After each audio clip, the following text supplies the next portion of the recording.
ધોરણ 10 સ્વાધ્યાય 11.1 નો દાખલા નંબર 1 જો 6 સેન્ટીમીટર ત્રિજ્યાવાળા વર્તુળના વૃતાંશ દ્વારા કેન્દ્ર આગળ બનતો ખૂણો 60 ડિગ્રી હોય તો વૃતાંશનું ક્ષેત્રફળ શોધો.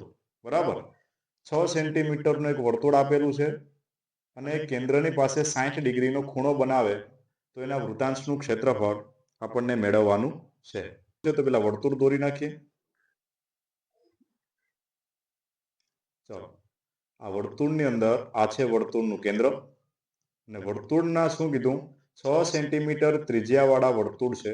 તો વર્તુળની ત્રિજ્યા 6 સેન્ટીમીટર અને બે ત્રિજ્યા વચ્ચેનો ખૂણો 60 ડિગ્રીનો બને. બરાબર. તો કેન્દ્રની પાસે 60 ડિગ્રીનો ખૂણો બનશે. તો આ થઈ ગયો કેન્દ્રની પાસે 60 ડિગ્રી અંશનો ખૂણો. બરાબર. ચાલો, તો આપણને શું ગોતવાનું છે? વૃતાંશનું ક્ષેત્રફળ. અને ત્રિજ્યા છે 6 સેન્ટીમીટર. તો આપણને આ વૃતાંશનું ક્ષેત્રફળ મેળવવાનું છે. તો આપણે બધાને ખબર છે વૃતાંશનું ક્ષેત્રફળ આપણે ભણી ગયા આગળ ઇન્ટ્રોડક્શનના લેક્ચરમાં. તો એકદમ ઈઝી. તો લઘુ વૃતાંશનું ક્ષેત્રફળ is equal to theta by 360 ગુણાકારમાં પાઈ આર સ્ક્વેર. બરાબર. હવે આપણે એને કિંમત મૂકી દેશો. થીટાની કિંમત આપેલી છે 60 ડિગ્રી. તો 60/360 ગુણાકારમાં પાઈની કિંમત આપેલી નથી તો લેશું 22/7 ગુણાકારમાં આર છે 6 તો 6 નો વર્ગ. બરાબર. 0 0 ગયા. 60 36. બસ હવે છૂટું પાડી દે 1/6 22/7 અને 6 ગુણ્યા 6. બરાબર. છેદ અને અંશમાંથી 6 નીકળી ગયા એટલે ઉપર વધ્યું 22 ગુણાકારમાં 6 અને એના છેદમાં 7. બંનેનો ગુણાકાર કરીએ 22 ગુણાકારમાં 7. 6 2 12 નો બગડો ઉપર 1 6 2 12 ને 1 13 132/7 સેન્ટીમીટર સ્ક્વેર આપણનો જવાબ આવશે. બરાબર. તો આપણનો આન્સર થયો 132/7 સેન્ટીમીટર સ્ક્વેર. નેક્સ્ટ દાખલા તરફ આગળ વધીએ. 22 સેન્ટીમીટર પરિઘવાળા વર્તુળના ચતુર્થાંશનું ક્ષેત્રફળ શોધો. તો અહીંયા આપણે મિત્રો 22 સેન્ટીમીટર છે પરિઘ આપેલો છે અને વર્તુળનું ક્ષેત્રફળ આખા વર્તુળના ક્ષેત્રફળના ચોથા ભાગનું ક્ષેત્રફળ આપણને મેળવવાનું છે. ચતુર્થાંશનું ક્ષેત્રફળ શોધવાનું છે. બરાબર. તો આપણને બધાને પરિઘ અહીંયા આપેલો છે 22 સેન્ટીમીટર. હવે વર્તુળના પરિઘનું સૂત્ર થશે વર્તુળનો પરિઘ બરાબર 2πr. વર્તુળનો પરિઘ આપેલો છે 22. 2πની કિંમત આપણને ખબર નથી તો 22/7 અને r આપણને ફાઇન્ડ કરવાનું છે. બરાબર. r ખબર નથી. ચાલો સામે જવા દે તો 22 ગુણાકારમાં 7 બરાબર 2 ગુણાકારમાં 22 ગુણાકારમાં r. સામેથી 22 નીકળી ગયા તો અહીંયા આવે 7 ઇઝ ઇક્વલ ટુ 2r. બરાબર. તો 7/2 તો r થશે 7/2 સેન્ટીમીટર. આ મળી ગયો આપણને ત્રિજ્યા મળી 7/2. પોઈન્ટમાં લખવું હોય તો 7 ના અડધા થશે 3.5 સેન્ટીમીટર. ચાલો હવે આપણને શું ગોતવાનું છે? ચતુર્થાંશનું ક્ષેત્રફળ. તો આખું વર્તુળ છે એના ચોથા ભાગનું ક્ષેત્રફળ મેળવવાનું છે. બરાબર. તો વર્તુળના ક્ષેત્રફળનું સૂત્ર થાય પાઈ આર સ્ક્વેર. પણ આપણે આખા વર્તુળનું ક્ષેત્રફળ નથી જોતું. આપણે ચોથા ભાગનું જોઈએ તો 1/4 પાઈ આર સ્ક્વેર. 1/4 એમને પાઈની કિંમત 22/7 અને આર ની કિંમત આર થશે ત્રિજ્યા 7/2 લઈએ. બરાબર. એટલે આપણને વર્ગ કરવાની અંદર તકલીફ ના પડે. 7/2 નો વર્ગ. ચાલો 1/4 22/7 7 નો વર્ગ 49 અને છેદમાં 2 નો વર્ગ 4. 7 7 49 2 2 4 11 2 22. બસ 11 ગુણાકારમાં 7 એના છેદમાં 2 4 8 11 સત્તા 77/8 આ થઈ ગયું આપણનું વર્તુળનું ચોથા ભાગનું ક્ષેત્રફળ, ચતુર્થાંશનું ક્ષેત્રફળ સેન્ટીમીટર સ્ક્વેર. આ થઈ ગયો આપણનો આન્સર. બરાબર, 77/8. દાખલા નંબર 3 તરફ આગળ જઈએ. એક ઘડિયાળના મિનિટ કાંટાની લંબાઈ 14 સેન્ટીમીટર છે. મિનિટ કાંટો 5 મિનિટમાં પરિભ્રમણ કરીને જે ક્ષેત્રફળ રચે તે ક્ષેત્રફળ શોધવાનું છે. બરાબર, હવે એક ઘડિયાળ છે, એના મિનિટ કાંટાની લંબાઈ 14 સેન્ટીમીટર છે. આપણે ઘડિયાળ દોરીએ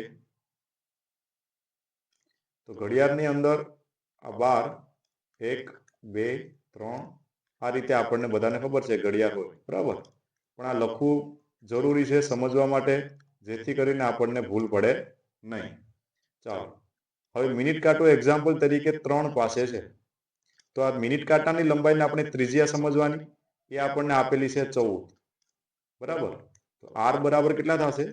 14 સેન્ટીમીટર. હવે મિનિટ કાંટો છે 5 મિનિટ પરિભ્રમણ કરે છે. બરાબર, તો 5 મિનિટ પરિભ્રમણ કરે તો આપણને બધાને ખબર છે કે થીટા એટલે ખૂણો શું બનશે?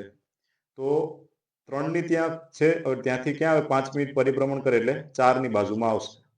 એટલે અહીંયા જે થીટા બનશે એ આપણને થીટાની જરૂર પડશે, કારણ કે આપણને 5 મિનિટમાં પરિભ્રમણ કરે એટલું ક્ષેત્રફળ શોધવાનું છે. તો આ એક પ્રકારનો લઘુ વૃત્તાંશ થઈ ગયો. બરાબર, તો હવે આપણને 5 મિનિટનું જોઈએ. તો આમ જોઈએ તો અત્યારે આપણે ઘડિયાળને ગોળ જ લેવાની છે. બરાબર, તો ગોળ વર્તુળ હોય તેનું 360 ડિગ્રી ખૂણો થાય. કેટલા ડિગ્રી થાય મિત્રો? 360. આખા વર્તુળનો ખૂણો 360 થાય. આપણને 5 મિનિટનો જ લેવાનો છે. તો પહેલા તો આની અંદર કેટલા ભાગ પડે આપણને જોવું પડે. બરાબર, તો ભાગ આપણે ગણીએ તો 1 આ 2 3 4 5 6 7 8 9 10 11 અને 12. 12 એના ભાગ થશે. તો 360 ના ભાગાકારમાં કેટલા આવશે? 12. જેથી કરીને આપણને આ 5 મિનિટનો જે ખૂણો છે એ આપણને મળી જાય. બરાબર, હવે આના છેદ ઉડાડો તો 12 તેરી 36 અને પાછળ એક 0, એટલે થીટા બરાબર થશે 30 ડિગ્રી અંશનો કોણ. થઈ ગયું મિત્રો? સમજીને દાખલા ગણવાનો. ડાયરેક્ટ આપણને યાદ નહીં રાખી લેવાનું કે 5 મિનિટે 30 ડિગ્રીનો ખૂણો બને. બરાબર, હવે 10 મિનિટ આપી દે તો આપણને ખબર પડી જાય કે 5 મિનિટે 30 હોય તો 10 મિનિટનો કાંટો આગળ વધે તો 60 ડિગ્રીનો ખૂણો બનશે. બરાબર, 15 મિનિટનો કાંટો 15 મિનિટ આગળ વધે તો 90 ડિગ્રીનો ખૂણો બનશે. બરાબર, ચાલો હવે આપણને બસ મળી ગયું બધું. વૃત્તાંશનું ક્ષેત્રફળનું સૂત્ર મૂકી દે તો લઘુ વૃત્તાંશનું ક્ષેત્રફળ બરાબર થીટાના છેદમાં 360 ગુણાકારમાં પાઈ આર સ્ક્વેર. બરાબર, થીટાની કિંમત થશે 30 ડિગ્રી. આપણને અહીંયા મળી ગયો 30 ડિગ્રી છેદમાં 360. પાઈની કિંમત આપણને આપેલી નથી, તો પાઈની કિંમત આપણે 22/7 લેશું અને ગુણાકારમાં આર ની કિંમત થશે 14, 14નો વર્ગ. બરાબર, અહીંયા 0 0 નીકળી ગયા. 12 3 36. ઓકે, 6 2 12, 11 2 22. બરાબર, બસ હવે આપણે નીચે વ્યવસ્થિત લખી નાખીએ. ઉપર 11, અહીંયા બધા 14નો વર્ગ એટલે 14 બે વખત લખી નાખું. 14 ગુણાકારમાં 14, નીચે આવશે 6 ગુણાકારમાં 7.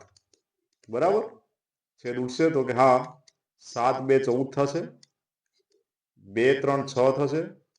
બસ હવે કંઈ ઉડશે નહીં. તો 11 ગુણાકારમાં 14 એના છેદમાં 3.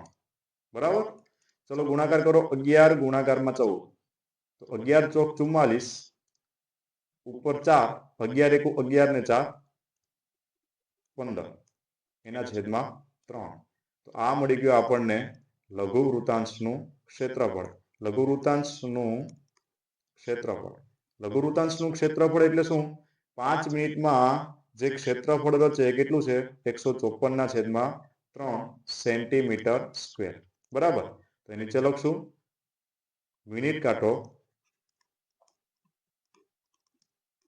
5 મિનિટની અંદર 5 મિનિટમાં 154/3 સેન્ટીમીટર સ્ક્વેર ક્ષેત્રફળ રચે છે. બરાબર, આ થઈ ગયો આપણનો આન્સર.